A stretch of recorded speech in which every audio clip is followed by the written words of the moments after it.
alangkah baiknya kalau kita berdoa terlebih dahulu ya. Ya. Oke, boleh berdoa dulu.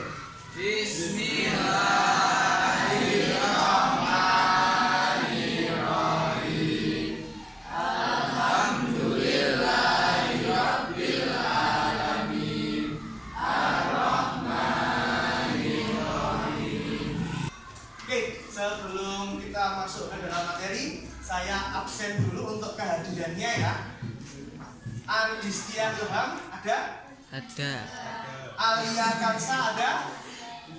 Alaidis Gita ada? Oke, alhamdulillah hari ini hadir semua ya. Oke, untuk KBM Fisika hari ini ya, kita lakukan seperti yang kita agendakan di pertemuan sebelumnya, yaitu kita akan mempelajari tentang hukum ya, yang mana akan kita gunakan media yang namanya virtual lab.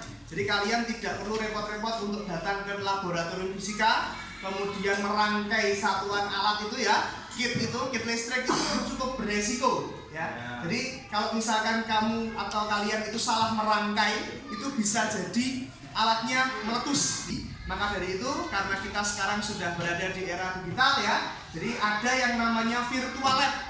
Ya, virtual lab di sini akan membantu kalian memiliki pengalaman untuk melakukan praktikum tanpa harus ada resiko-resiko yang tadi disebutkan di awal. Bisa dipahami ya sampai sini? Oke, ke sana karena ini berupa praktikum secara kelompok ya. Kalian silakan bergabung dengan kelompoknya. Ini saya bagi ya kelompoknya. Pak. Oke, sekarang sudah duduk dengan kelompoknya masing-masing ya. Selanjutnya perhatikan untuk cara mengeset atau membuat rangkaian dalam virtual lab. Nanti semuanya coba perhatikan ke depan. Kita manfaatkan teknologi ya. Jadi di sini itu ada yang namanya virtual lab ya. Misalkan nanti kamu ingin membuat suatu rangkaian ya, atau membuat suatu kit gitu ya listrik, itu bisa menggunakan yang namanya virtual lab ini ya. Kita buat rangkaian yang sederhana ya, misalkan rangkaian sederhana itu isinya apa saja sih biasanya? Ada kabel ya, kemudian ada juga hambatannya misalkan kamu gunakan lampu bohlam gitu ya. Kemudian sumber listriknya itu biasanya menggunakan apa? Baterai ya, karena kita di sini menggunakan listrik DC ya. Itu kita masukkan ke dalam sini. Nah, rangkaiannya bisa langsung seperti ini. Bisa juga kita beri saklar untuk membuat rangkaian itu terbuka atau tertutup. Nah, seperti ini. Kemudian sumber tegangan biasanya ada di bawah sini ya. Kita pakai misalkan satu baterai dulu.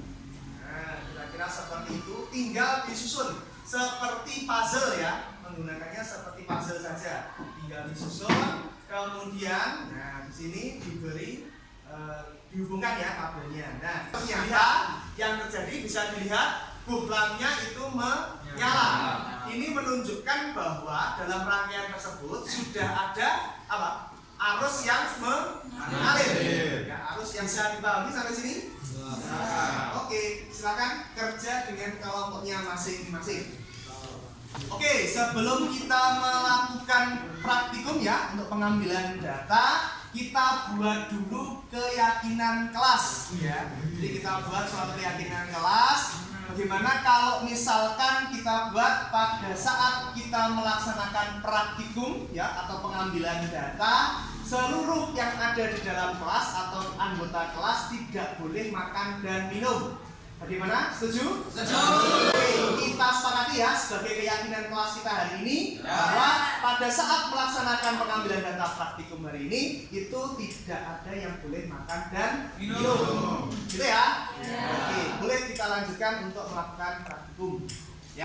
Oke, untuk kelompok 3 sudah mulai melakukan pengambilan data. Sudah dilihat di LKPD-nya, di situ sudah ada petunjuknya ya, membuat suatu rangkaian ya. Kemudian ada variabel terikat, ada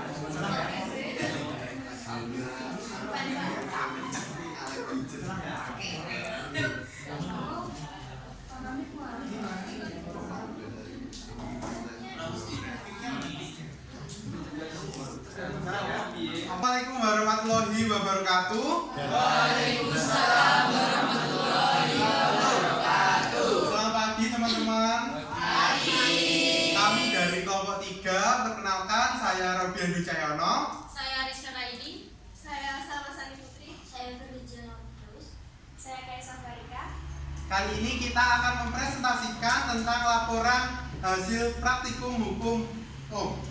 Jadi untuk kesimpulan pada praktikum kali ini itu adalah tegangan mempengaruhi arus listrik, sehingga ketika tegangan atau voltase bertambah maka arus yang dihasilkan itu akan semakin bertambah. Terima kasih telah mendengarkan dari presentasi kelompok 3. Jika ada kurangnya dan lebihnya mohon dimaafkan. Wassalamualaikum warahmatullahi wabarakatuh. Waalaikumsalam warahmatullahi wabarakatuh. Jadi ya, dari kelompok 3 tadi itu sudah mempresentasikan hasil dari kerja kelompoknya dengan kesimpulan tadi adalah bahwa kalau misalkan kita dalam suatu rangkaian tertutup ya, di mana tegangan itu divariasi ya, semakin besar tegangan itu nanti arusnya juga akan semakin besar ya, lurus ke atas gitu ya, berupa grafik linier yang mana menunjukkan bahwa semakin besar nilai V itu nanti akan semakin besar pula nilai I arus gitu ya. Bagaimana kalau menggunakan virtual lab, rasanya lebih menyenangkan kan? Ya. Lebih simpel, kemudian lebih aman juga, tidak ada resiko kebakaran dan seterusnya kalau misalkan kita menggunakan lab secara langsung, dan juga yang jelas pastinya tidak ribet ya benar. Iya. Ilmu yang didapatkan pun itu juga sama gitu ya. Pengalaman belajarnya memang sedikit berbeda, tapi secara konsepnya tetap bisa kalian dapatkan. Oke, sebelum mengakhiri pembelajaran hari ini, mungkin alangkah baiknya kalau kita berdoa terlebih dahulu. Itu ya. Oke, silakan berdoa dimulai. Bismillah.